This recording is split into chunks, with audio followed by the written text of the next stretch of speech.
TV 타임즈. 네, 더 막내 작가와 함께 시선 집중의 문을 열겠습니다. 어서 오세요. 네, 안녕하세요.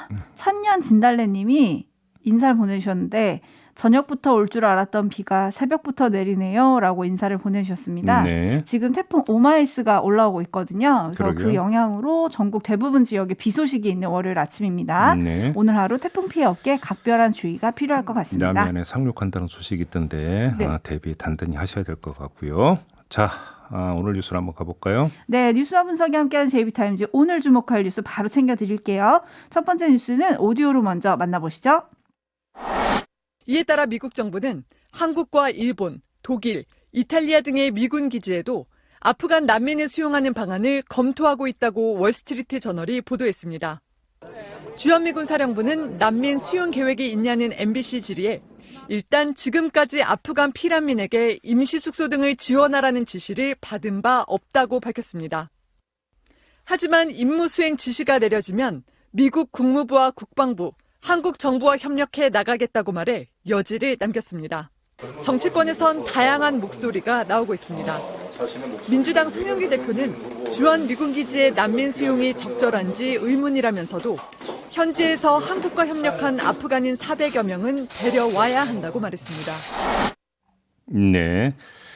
자, 월스트리트저널의 보도로 촉발된 이 소식이 국내에서도 이제 논란을 불러일으키고 있지 않습니까? 네. 뭐 찬반 얘기도 좀 많이 나오던데요. 좀 정리를 해보죠. 그게 세 측면에서 좀 봐야 될 것 같은데. 세 가지 측면. 첫째, 이 주한미군 기지를 이용하는 문제인데요. 주한미군 기지는 주재권이 인정이 돼서 사실상의 미국 영토로 간주가 된다고 합니다. 따라서 거기에 난민을 수용하든 말든 그 미국이 결정할 문제라는 거죠. 다만 순간 이동의 초능력을 발휘하지 않는 한 대한민국 영공이나 영토나 영해를 거쳐야 주한미군 기지로 이동할 수 있는 거 아니겠습니까? 네. 따라서 우리 정부의 사전 협의 및 동의를 구하는 절차는 필수다. 이건 원칙이고요. 두 번째, 이 주한미군 기지에 난민을 수용한다라는 게 무슨 뜻이냐 이걸 분명히 해야 될 것 같은데 그것이 난민 수용소라면 그건 잠정적인 공간이죠. 그러니까 아프간 난민이 터잡을 곳을 찾을 때까지 임시로 수용하는 곳이다. 이런 이야기가 되는 거 아니겠습니까? 네. 따라서 수용이라는 의미를 대한민국의 아프간 난민이 정착한다는 뜻으로 이해할 필요는 아직까지는 없다. 일단 이걸 분명히 해야 될 것 같고요. 네. 마지막으로 이 정착을 뜻하는 거라면 어떻게 되느냐 이 문제인데요. 이런 말씀을 드리고 싶습니다. 올챙이적 시절을 떠올려 보자 이런 말씀을 드리고 싶은데 우리의 과거를 떠올려 보자라는 이야기가 되겠죠. 제주 4.3 학살을 피해서 일본으로 떠났던 제주 도민들이 있었습니다. 한국전쟁의 참화를 피해서 제3국으로 떠났던 국민들도 있었고요. 만약 다른 나라에서 이들을 받아주지 않았다면 어떻게 됐을까라는 생각을 해보면 우리의 어두웠던 과거에 다른 나라가 또 어떻게 했는가를 보면 자 역지사지의 심정에서 지금 우리는 또 어떻게 해야 될 것인가. 이것도 어느 정도는 좀 나올 수 있는 이야기 아니겠습니까? 그렇죠. 저는 그런 점에서 가슴을 열어야 되지 않을까 싶은 생각이 좀 드네요. 개인적으로는. 네, 그래서 이 뉴스가 어제 보도가 되면서 정말 많은 찬반 논란이 뜨겁게 지금 일어나고 있는 현재 진행형의 뉴스이긴 한데요. 좀 벽을 세우기보다 이들과 함께 살아갈 방법을 고민할 때가 아닌가 싶긴 합니다. 네. 근데 여야 입장에서도 온도차가 느껴지는 건 어떻게 이해할지 좀 짚어보고 싶은데 앞서 잠깐 들으셨지만 민주당 송영길 대표는 적절한지 의문이라고 했어요. 근데 반면에 국민의힘 논평을 보면 일단 일시적 수용은 환영한다는 입장을 내놨거든요. 일단 그건 좀 보기 나름인 것 같은 게요. 송영길 대표도 또 이제 그 한국을 도왔던 아프간 난민들은 받아야 된다는 또 입장을 내놓지 않았습니까? 네. 적절하지 않다라고 하는 것이 한국 정부 그러니까 절차의 문제를 제기를 한 건지 그거라고 한다면 지금 의견 차가 있다라고 보기도 좀 힘든 부분이 좀 있는 것 같습니다.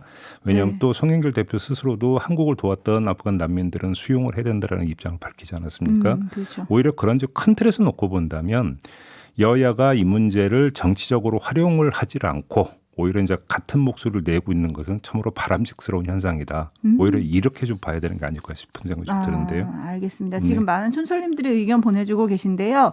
반말님이 우리나라가 아직 난민 수용이 합의된 사회가 아니라서 점점점 해주셨는데 아마 이 점점점에 논란이 좀 있을 것 같다라는 우려를 담아주신 게 아닌가 싶어요. 그리고 배영길님은 미국은 아프간 난민을 타국에 떠넘기지 마라 이런 의견 보내주셨고요. 9094님은 그래도 5천만에 비하면 소수일 텐데 너무 안 된다고만 하지 맙시다.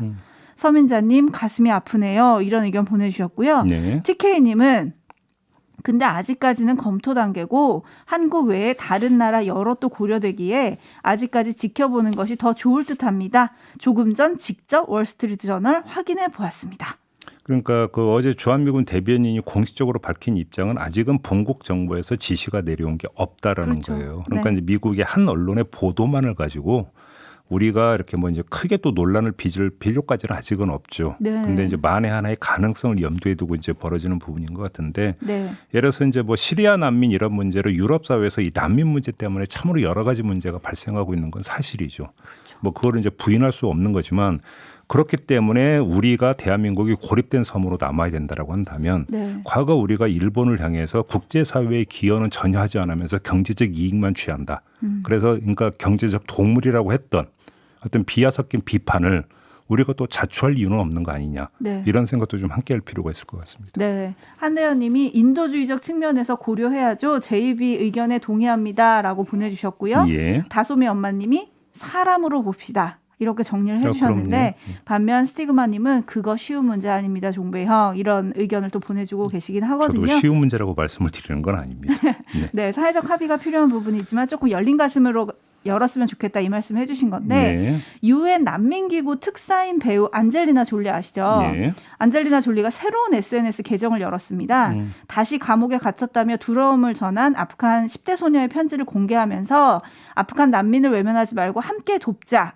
이런 의견을 계속 내겠다라면서 SNS 계정을 열었거든요. 우리도 조금 이기주의가 인도주의를 이기지 않게 마음을 좀 열었으면 좋겠다. 이렇게 마무리하겠고요. 네. 제이비타임즈 다음 주목할 뉴스는 어떤 건가요? 주말 사이에 좀 논란이 됐던 거죠. 윤석열 예비후보의 부인 김건희 씨 허위 이력 논란이 불거졌습니다. 네. 간단히 정리를 해드리면 2004년 초에 서일대학에 제출한 이력서에 한림대학교 출강이라고 기재를 했는데 한림대학교 관계자는 열린민주당 강민정 의원실 자료 요구를 받고 확인을 해봤더니 이제 그 개명 전에 이름인 김명신, 그다음에 개명 후에 이름인 김건희 이름의 강사가 적을 둔 자료가 전혀 없었다. 어허. 이렇게 밝힌 겁니다.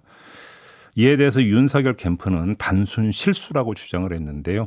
김건희 씨가 출강한 학교는 한림성심대라고 밝히면서 이게 이제 그 단순 실수로 그러니까 잘못 적은 것이다. 네. 이런 주장인 거고요. 그러면서 경력 증명서를 내놨는데 이것 봐라. 이거 뭐 고의로 허위 경력을 적을 이유가 있겠느냐. 이 경력 증명서를 그러니까 밝히면서 이렇게 이제 주장을 한 거죠. 네, 그러면서 윤석열 캠프 법률팀은 이 보도를 한 언론사에 기사 삭제와 사과 요구까지 했잖아요. 이거 어떻게 봐야 될까요? 지금 체크 포인트가 두 가지가 있는데요. 자, 학교명 표기를 오류를 했다, 실수로 했다. 이게 과연 나올 수 있는 실수인가라고 하는 점을 짚어봐야 될 것 같습니다. 네, 본인이 직접 적은 거잖아요. 그렇죠. 이력서에 그렇죠. 그렇게 그러니까 본인이 직접 적은 거라고 봐야 되지 않겠습니까? 네. 근데 여기서 그 한림성심대를 한림대로 잘못 적을 수가 있는 거냐? 그래서 이제 저는 그런 생각을 한번 해봤어요. 이제 대학교 이름을 보통 줄여 부르는 경우가 종종 있지 그렇죠. 않습니까? 입에 너무 붙어서? 그렇죠. 네. 네, 뭐 대학교 이름을 이제 줄여서 부르는 경우는 있지만 이 경우가 여기에 해당이 된다고 볼 수 있을까? 그게 아니라고 한다면 자기가 출강했던 한림성심대와 한림대를 혼동을 해서 적었다. 이건 더 납득이 안 되는 이야기 아니겠습니까? 그래서 이게 단순 실수라고 하는 설명은 좀 사실 솔직히 좀 잘 이해가 안 되는 부분이 하나가 있고요. 네. 두 번째는 경력증명서에 한림성심대가 적혀 있었기 때문에 고의가 아니다 뭐 이런 취지의 주장인 것 같은데 이거는 시점이 맞지가 않아요. 그러니까 이력서 제출 시점은 2004년 초라는 거고 네. 경력증명서가 발급된 시점을 보니까 2006년 6월 28일자로 되어 있더라고요. 그러니까 2년의 그 차이가 있는 건데 그러니까 그 이력서를 제출하면서 같이 경력증명서를 제출했기 때문에 이거는 뭐 그 굳이 그러니까 이력서에 허위로 기재할 이유도 없는 거 아니냐. 단순 실수였다. 만약에 이런 주장이라고 한다면 2년의 시차는 이건 설명이 될 수 있는 성질의 문제가 아니죠. 그러니까요. 춘철님들도 좀 의문을 보내주고 계신데요. 김종희 님이 남서울대에 출강하고 서울대 교수했다고 말하는 거죠. 내로남불이 빛을 발하는 것 같습니다. 이런 의견 보내주셨고요. 또 별에는 밤님은 서울산업대를 서울대라고 적으면요? 뭐 이런 의견들을 지금 보내주고 계십니다. 그리고 1353님은 실수면 사과하면 될 것 같은데 소송까지 갈 일일까요? 라고 보내주셨어요. 근데 이게 지금 강민정 의원이 윤석열 전 총장 캠프 측 주장대로 단순 오기라고 하더라도 공채 필수 제출 서류에 썼다는 사실은 바뀌지 않는다. 이력서에 본인이 직접 적었다는 거잖아요. 그렇죠. 그죠? 그렇죠. 이거가 과연 상식이고 공정한 거냐? 그렇게 학교 이름을 잘못 적은 이력서로 강단에 서고 경제적 대가를 받은 행위는 어떻게 판단해야 하냐? 이렇게 묻는 SNS 글을 올리기도 했더라고요. 이게 이제 법률적으로 검토를 해봐야 되겠습니다. 이게 사문서 위조에 해당이 되는지 안 되는지는 사실은 잘 모르겠어요. 이제 네. 법률적 검토는 좀 그러니까 전문가한테 이제 그 부탁을 해야 되는 문제인 것 같습니다만 네, 네. 사문서를 사실과 다르게 기록을 했다라고 한다면 그 자체가 위조인 거죠. 그렇죠? 이제 거기서 이제 위조라고 하는 개념에 고의성이 이제 있어야만 위조가 되고 네. 아닌가의 문제. 이것도 사실은 법률적 검토가 필요할 텐데 제가 볼 때는 그걸 제일 잘하는 사람이 누구겠습니까? 윤석열 후보.